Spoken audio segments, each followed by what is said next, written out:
Good evening. Our text tonight is going to be taken from our base text anyway. Our primary text is going to be from Exodus chapter 15, 16, and 17.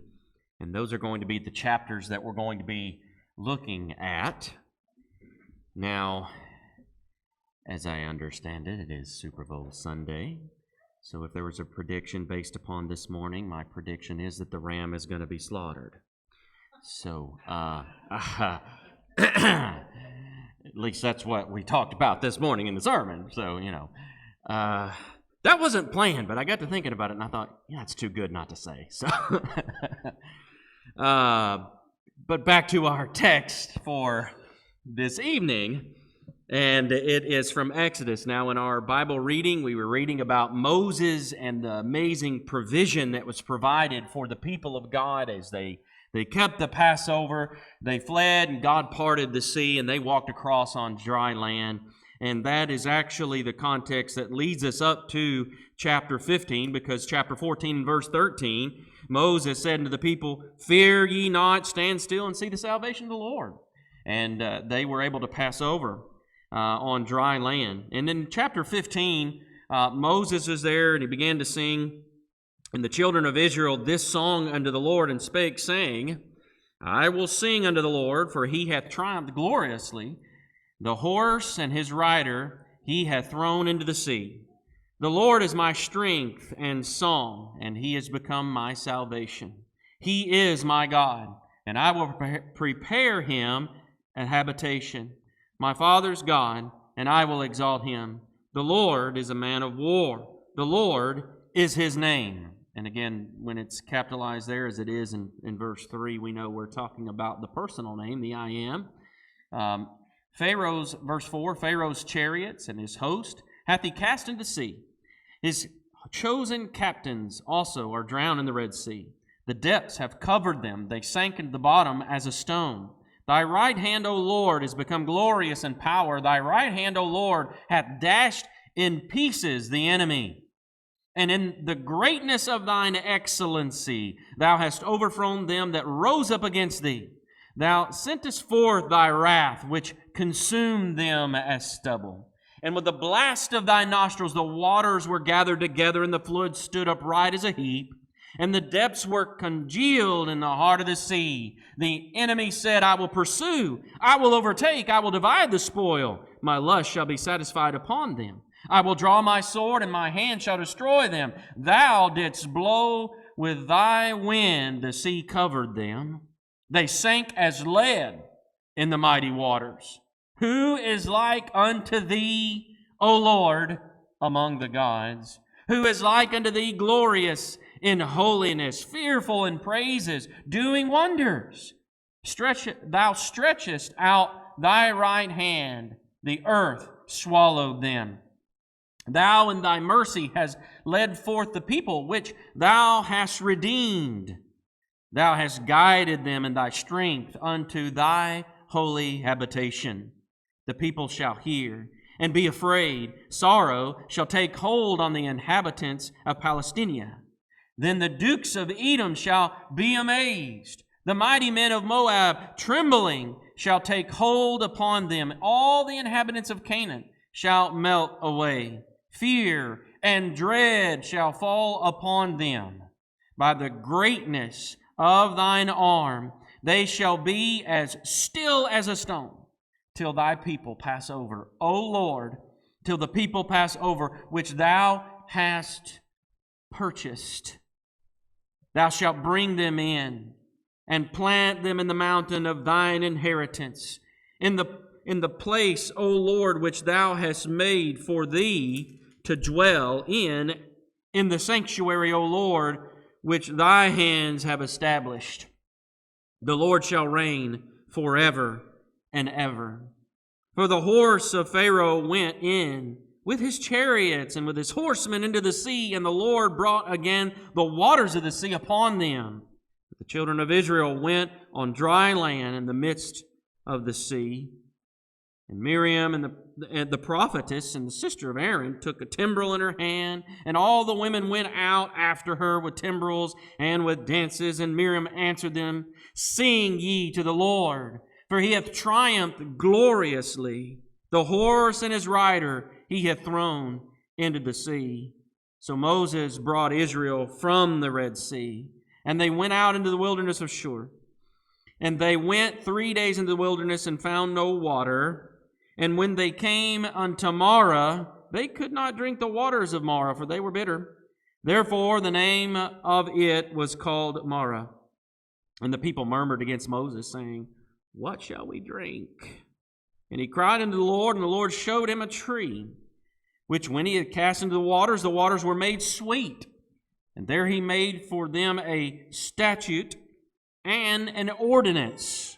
And there he proved them and said, If thou wilt diligently hearken to the voice of the Lord thy God, and wilt do that which is right in his sight, and wilt give ear to his commandments, and keep all his statutes, I will put none of these diseases upon thee, which I have brought upon the Egyptians. For I am the Lord that healeth thee.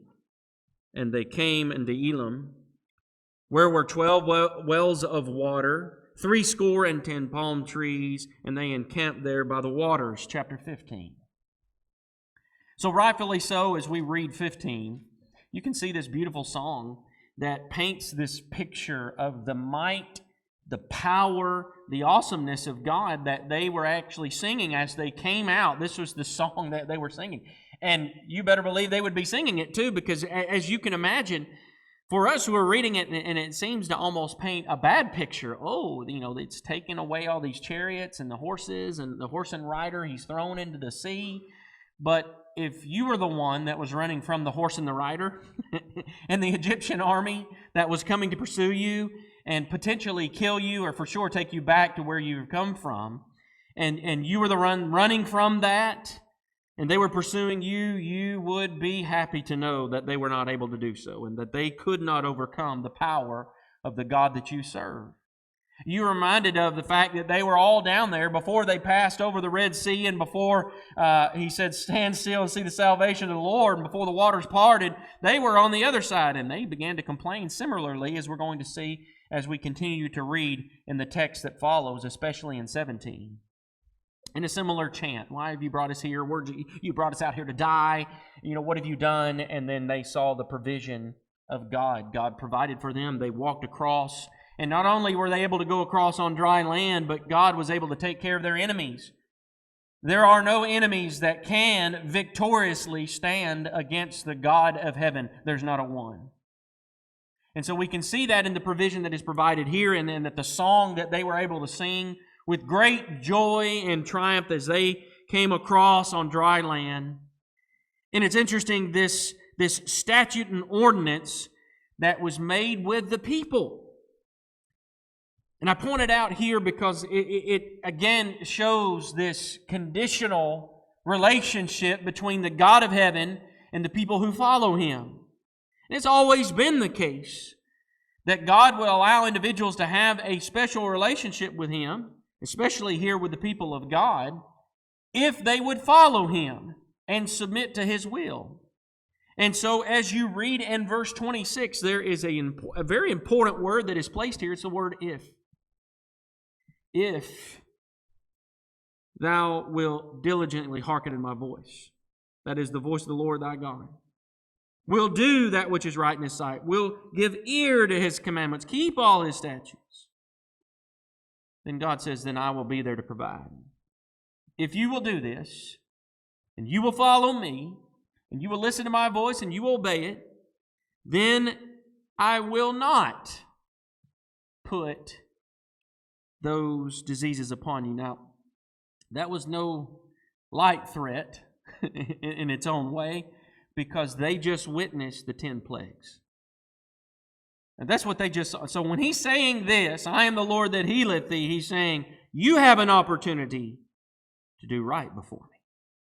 But if you decide that you're going to be stubborn and rebellious and turn away from me and disobey me and not follow me, don't forget my wrath, my power, and don't forget Egypt.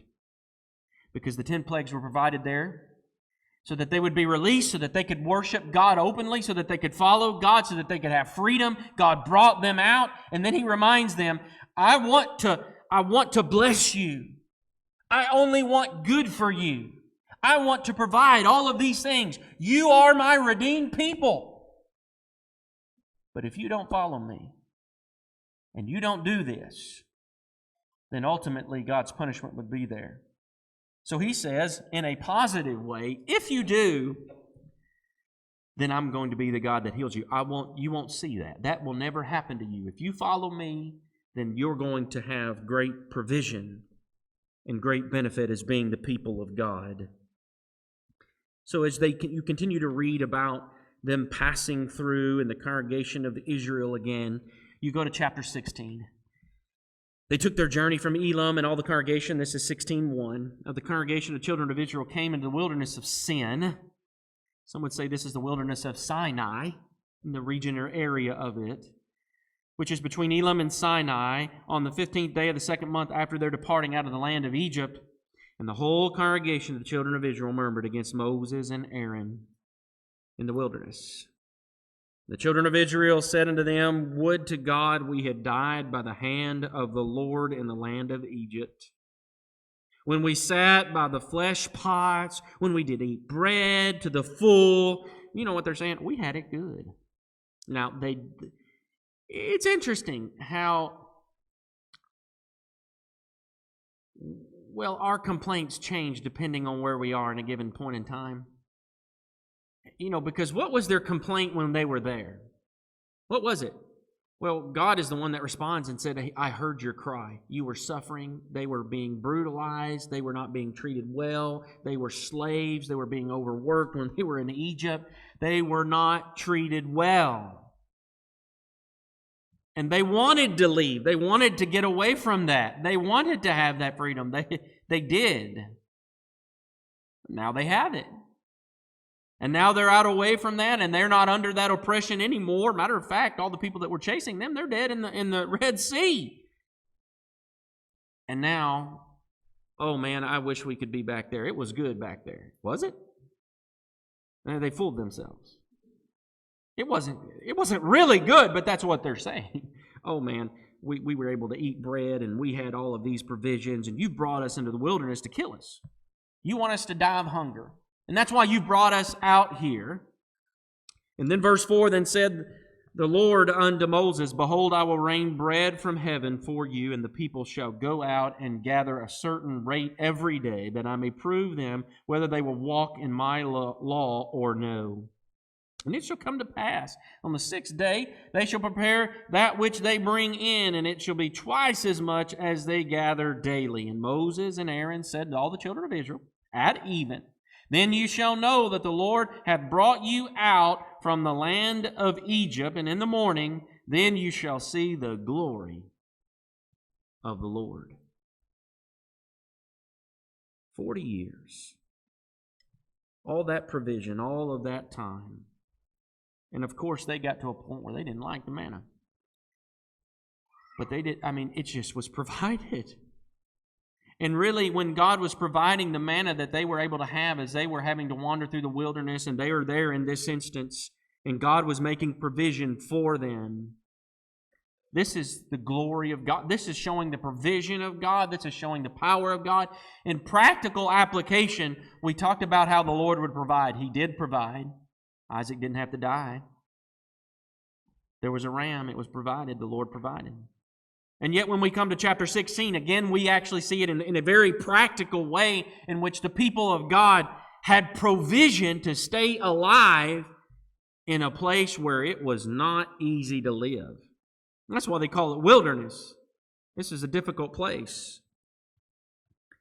And so, in the morning, then you shall see the glory of the Lord, for that He heareth your murmurings against the Lord. And what are we that you murmur against us? And Moses said, This shall be when the Lord shall give you in the evening flesh to eat, and in the morning bread to the full. For that the Lord heareth your murmurings, which you murmur against him. And what are we? Your murmurings are not against us, but against the Lord. And Moses spake unto Aaron, Say unto all the congregation of the children of Israel, Come near before the Lord, for he hath heard your murmurings.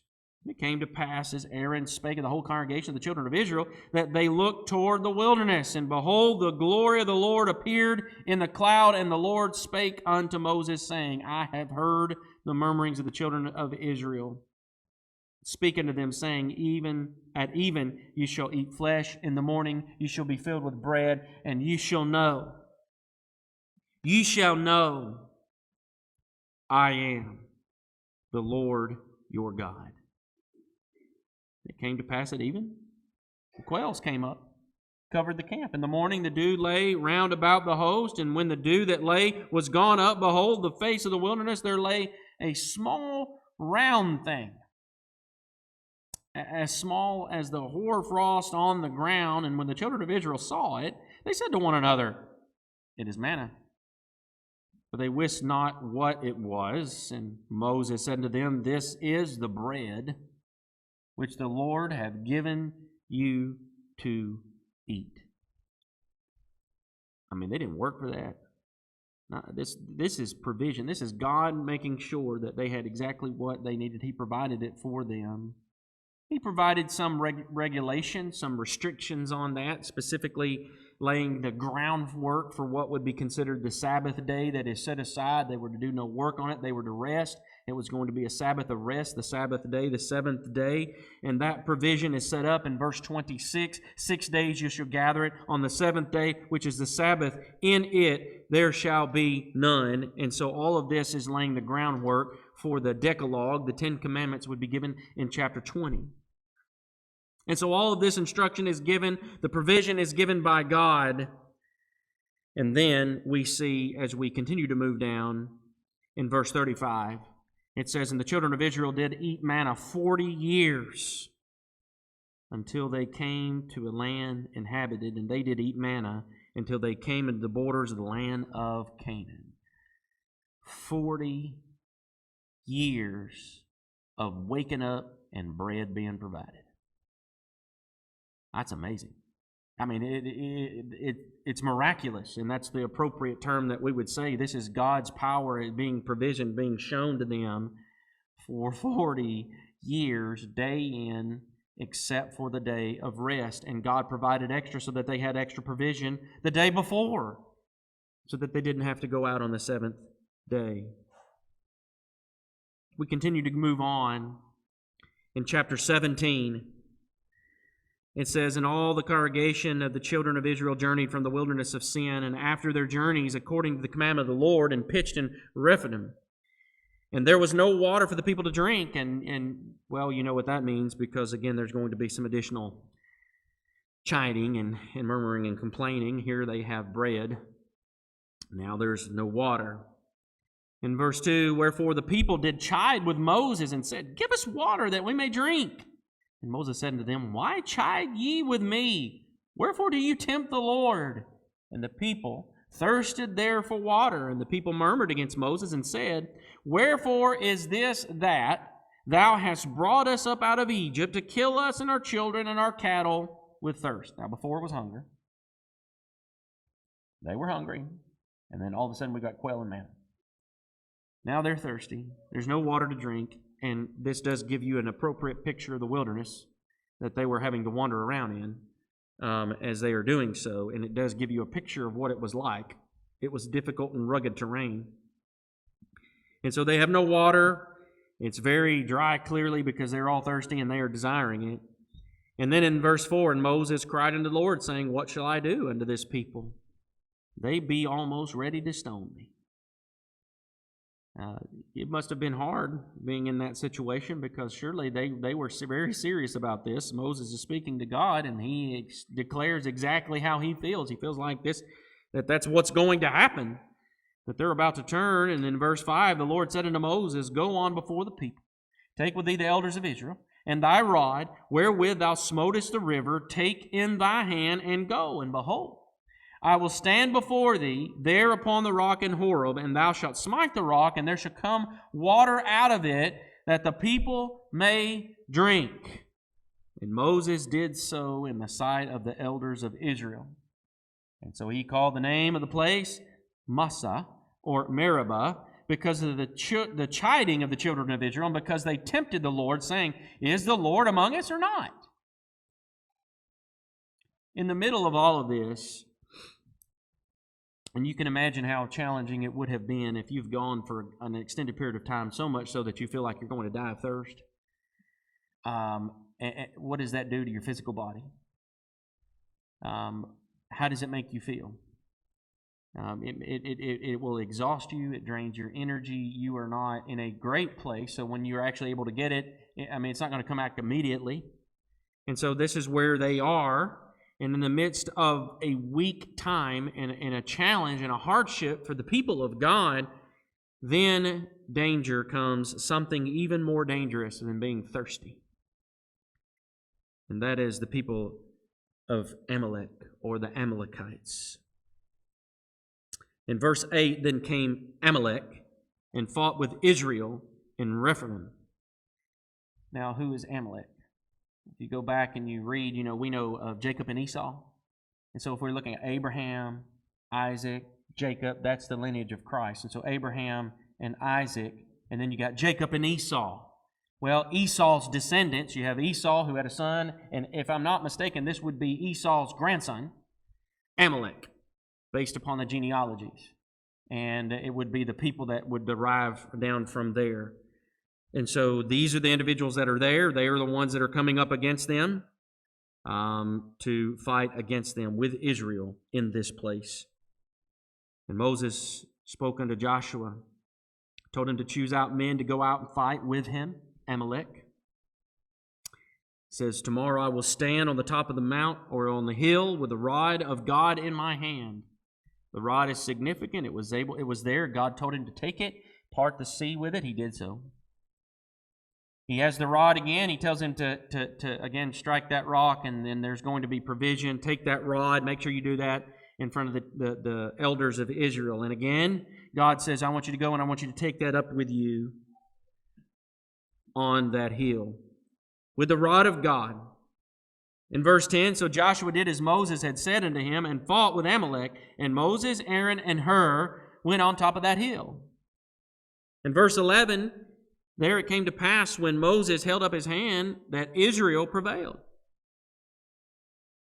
But when he let down his hand, Amalek prevailed. And so you have that rod that's being held up, and Moses did his best. You ever had to hold something for a long period of time? And honestly, it doesn't take something very heavy. I learned that when I was working out, some of these exercise programs that you have. And in the program, they said, just start out easy. Do like 3 pounds each. And I'm like, 3 pounds? For me, okay, I'm like, 3 pounds? What? Yeah, that's a little bitty old weight, like little handheld weights. And I'm like, 3 pounds. But, so I thought I was going to go over that, at least try something. And then you have to just sit here and hold it out. You hold that out. All right, 3 pounds, if you hold it out, it starts getting heavy. And it doesn't take long before you start feeling it in all the muscles, and it gets heavy and heavy and heavy where you're trying to hold something up. And you can imagine where you're trying to hold this up, and everybody's depending upon you. And if you let down the rod, then the battle, you're being overtaken in the battle, and you don't want that. You can't see your people being slaughtered like that, and so you've got to find a way to raise it up. And praise be to the Lord, Aaron and Hur were there to help Moses, to support his hands. So Moses' hands were heavy. They took the stone, put it under him. They sat and sat thereupon, and Aaron and Hur stayed up his hands, one on one side, one on the other. So his hands were steady until the going down of the sun. Joshua discomfited Amalek, his people, with the edge of the sword, and the Lord said unto Moses, Write this for a memorial in a book. Rehearse it in the ears of Joshua, for I will utterly put out a remembrance of Amalek from under heaven.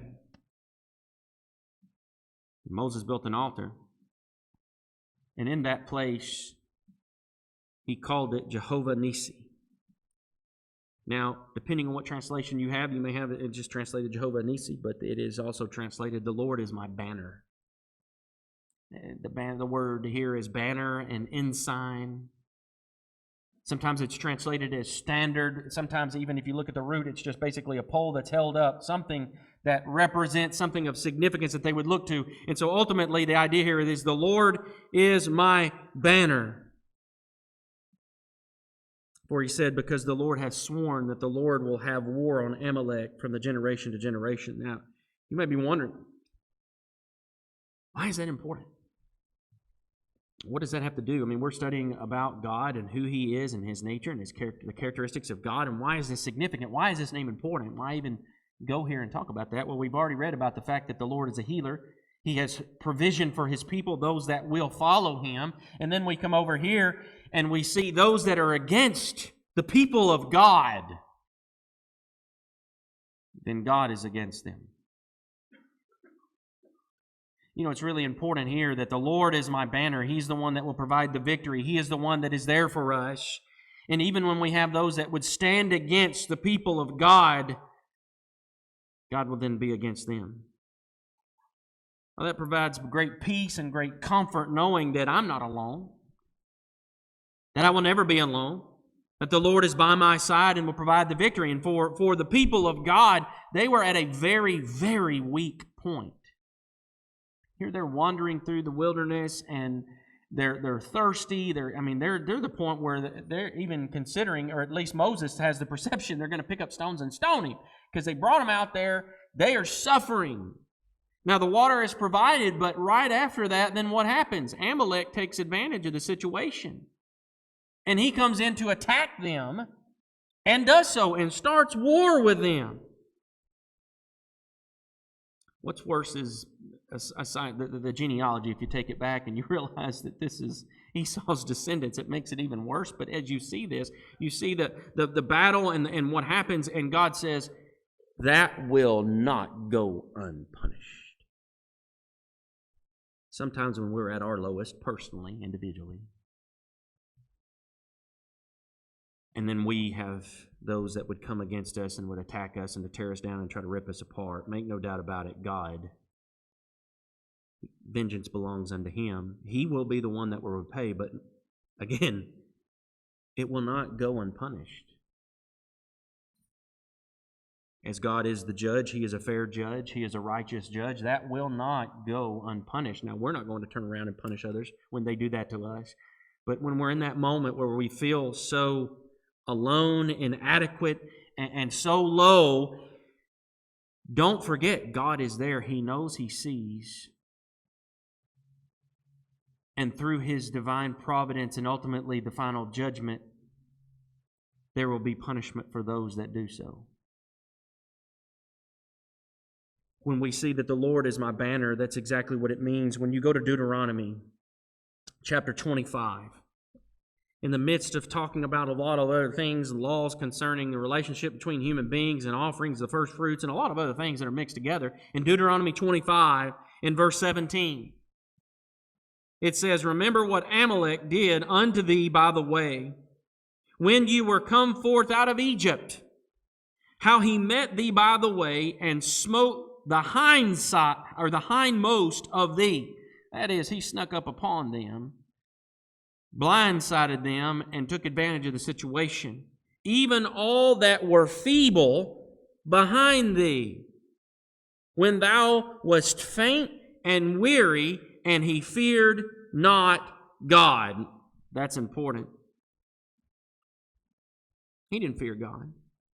God had been with those people all along the way. He provided manna. He's provided healing. He promises them if they will follow Him that they're not going to have the 10 plagues or anything such as that. And then He's provided water for them. And then all of a sudden, out of nowhere, while they're weak and they're faint, these people decide to come in and just to try to take advantage. God will not allow this to go unpunished. Amalek didn't fear God. He was going against the people. I mean, God is the one that said, you know what, I'm going to take my people out of Egypt. And then I've got plans. Because through them, ultimately, we know there is going to be the law of Moses, which would lead all the Jews to Christ and ultimately bring the Christ. And this is God's big plan. And there's people coming along saying, we don't fear God at all. This is the same God that drowned all of the Egyptians' chariots and horses, the song that we just heard about. And all of them were destroyed. And then here comes Amalek, and he's just going to come up and just try to destroy these people when they're weak and faint. Verse 19, therefore it shall be, when the Lord thy God hath given thee rest from all of thine enemies round about, and the land the Lord thy God giveth thee for an inheritance to possess it, that thou shalt blot out the remembrance of Amalek from under heaven, thou shalt not forget it. Because of this direct rebellion, this lack of reverence and godly fear and respect and acknowledgement for the God of heaven, God says, that will not go unpunished.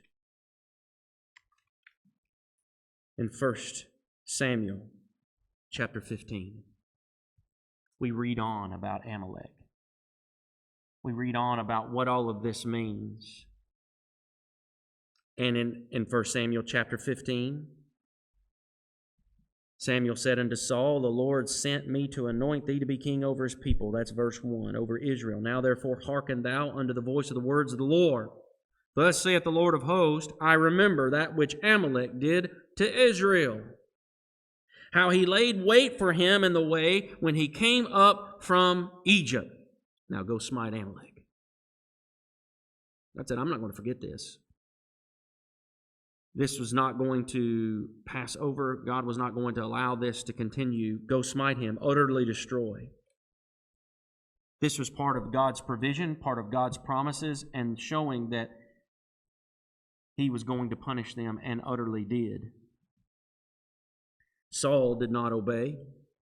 Saul chose to spare Agag and the best of the spoils instead of doing what God had directly commanded him. And this is one of the three things that Saul did that utterly caused him to lose his position as king. And we know this because in verse 22 of 1 Samuel chapter 15, it says, and Samuel said, hath the Lord as great delight in burnt offerings and sacrifices as in obeying the voice of the Lord? Behold, to obey is better than sacrifice, and to hearken than the fat of rams. For rebellion is as the sin of witchcraft, and stubbornness is as iniquity and idolatry. Because thou hast rejected the word of the Lord, he hath rejected thee from being king. That was Saul. So in this you can see rebellion and stubbornness and a failure to do and hearken and obey. It's important as we see this because this was God's direct promise. When we go all the way back over here to Exodus chapter 17, that is part of the remembrance. Jehovah Nissi, the Lord is my banner, because the Lord has sworn that he will have war against him, that ultimately there will be punishment brought against him because he had no fear of God. His direct defiance against God. And so we see that direct defiance here. So what does this mean for us? The Lord is our banner. In Exodus chapter 17 and verse 16, he said, they have raised their fist against the Lord's throne, and so now the Lord will be at war with Amalek generation to generation. It was because of a direct defiance. We see that in each passage in Deuteronomy. We see it in 1 Samuel chapter 15. It was a direct defiance of God. So what do we learn from this? Make no mistake about it. When we have direct defiance under the God of heaven, there will be time in which there will be judgment. There will be punishment. Last week we talked about the just judge, and certainly that fits, everything fits together as you see the just judge in which there will be judgment for those that say, I will not submit to God. I rebel against God. Who is God? There will come a time in which God will judge all of them. We see that here. Also, as we've read through these chapters, we've also been able to see that the Lord does provide He provided for His people all the way through as we read these chapters in the book of Exodus, and He provides for us today. But as we see the name, or at least this description, Jehovah Nissi, the Lord is my banner, it should give us comfort.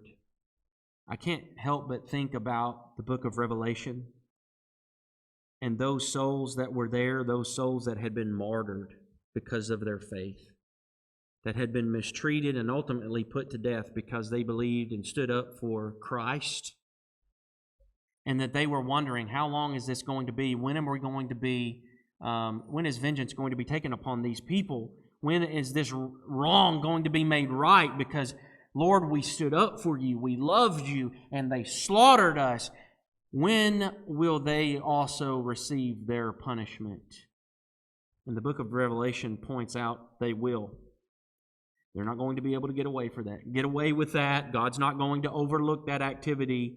And ultimately, as you look at that picture, it says there is a victory brought. And the victory is found in the God of heaven, His Son, Jesus Christ. That is the summation of the book of Revelation, and it is exactly what I take from Jehovah Nissi. There's victory in the God of heaven. Victory over evil. And His provision has been made possible for all those that will follow Him. Tonight, if you're not a Christian, will you say, I want to follow the God of heaven. I want to follow the Son, Jesus Christ. I want to serve the God that I read about in the Bible. You can do that tonight. Believing that Jesus is the Christ, the Son of the living God, being willing to confess that with your lips, turning away from your rebellion, your sin, your disobedience, and to turning to Him, to serve Him all the rest of your days. You can confess with your lips that Jesus is the Savior. You can be baptized so that your past can be forgiven, to rise as a new creature in Christ, so that you are a redeemed people. We read in here about how God redeemed His people. He brought them out. We're reading the song that they sang after they passed over the Red Sea, and it was about how God redeemed His people. You can be redeemed by the blood of the Lamb and be the redeemed people of God tonight. Or if you've allowed Satan to take you away from what you know is right, come home. You don't want to stand there on the day of judgment, having lived a life of disobedience unto God, even as a child of God, but living a life that is not walking in the light. You don't want to get there on that day of judgment when you have failed to walk in the light and to stand before Him. He's not going to be a banner for victory. On that day, He will be a banner of judgment. Won't you come as together we stand and sing?